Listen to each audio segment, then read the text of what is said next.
Bienvenue dans cette nouvelle exploration. Aujourd'hui, on plonge dans un sujet absolument fascinant et, disons-le, profondément humain. Quand on parle de nos relations, on a très souvent le réflexe de se concentrer uniquement sur ce qui se passe ici et maintenant. Mais en réalité, nos comportements relationnels, nos peurs et nos besoins sont très souvent liés à des schémas d'attachement profondément enracinés.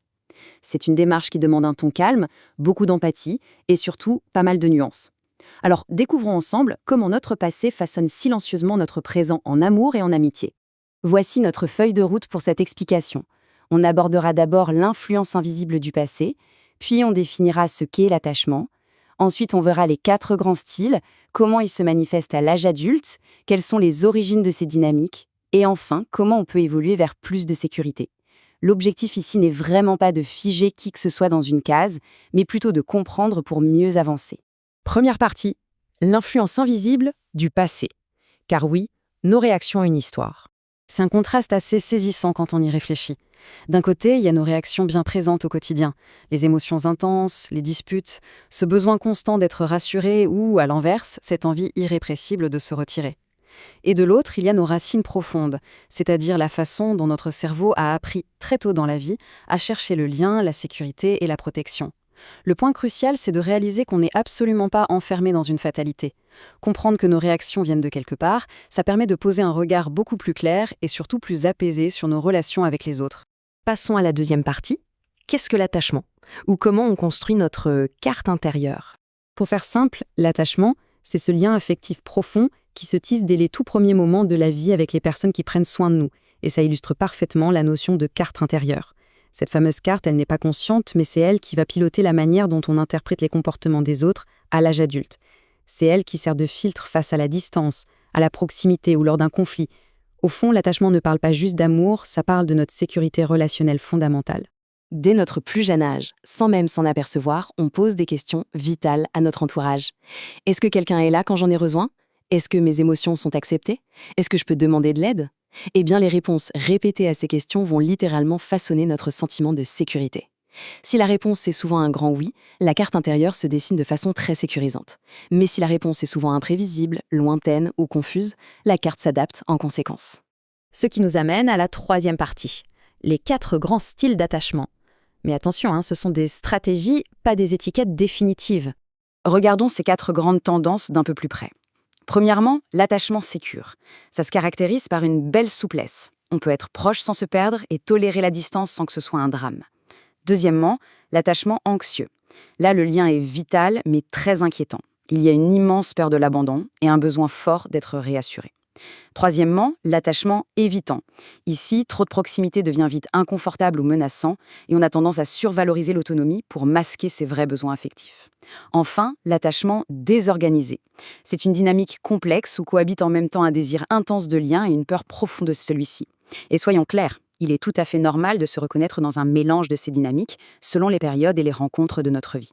Quatrième partie, les manifestations à l'âge adulte.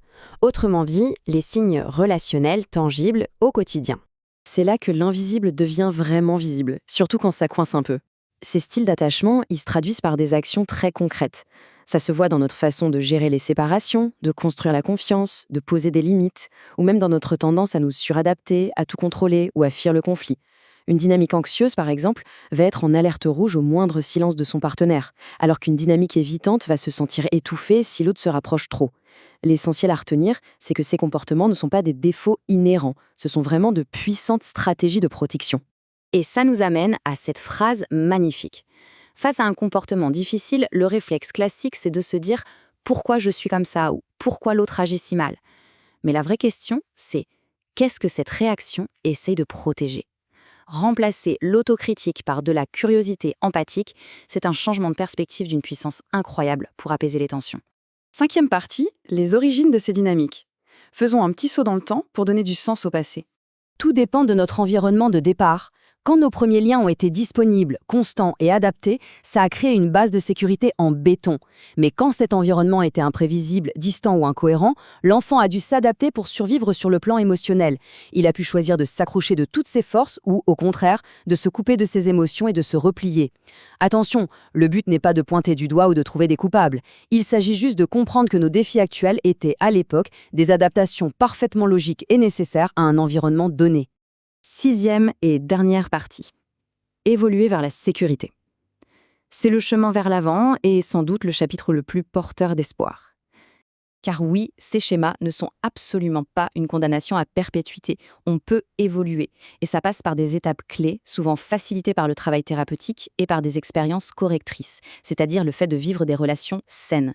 Il s'agit de comprendre ses réactions, d'apprendre à réguler son système nerveux, de transformer nos croyances profondes et d'apprendre à poser nos limites. Au fil du temps, on devient capable de tolérer plus de proximité ou plus d'autonomie sans tomber dans la peur de l'abandon ou l'envie irrépressible de fuir. Il faut bien garder à l'esprit que le but de ce travail, ce n'est pas de devenir l'être humain parfait qui entretient des relations parfaites. Ça n'existe tout simplement pas. Évoluer vers la sécurité, c'est juste devenir un peu plus conscient, gagner en souplesse et en stabilité. C'est trouver cette merveilleuse capacité de vivre le lien avec les autres, d'être pleinement connecté, sans que la peur ne tienne le volant. Alors, pour conclure cette analyse, gardons cette réflexion en tête. En prenant le temps d'observer, avec beaucoup de bienveillance, notre propre carte intérieure, en comprenant les reliefs et les détours, quel nouveau chemin vers la connexion, vers des relations plus souples et plus libres pourrait enfin s'ouvrir? Se comprendre soi-même, c'est toujours le tout premier pas vers cette liberté. Merci d'avoir suivi cette exploration captivante, une très belle occasion de voir comment toutes ces dynamiques s'invitent, doucement mais sûrement, dans nos liens au quotidien.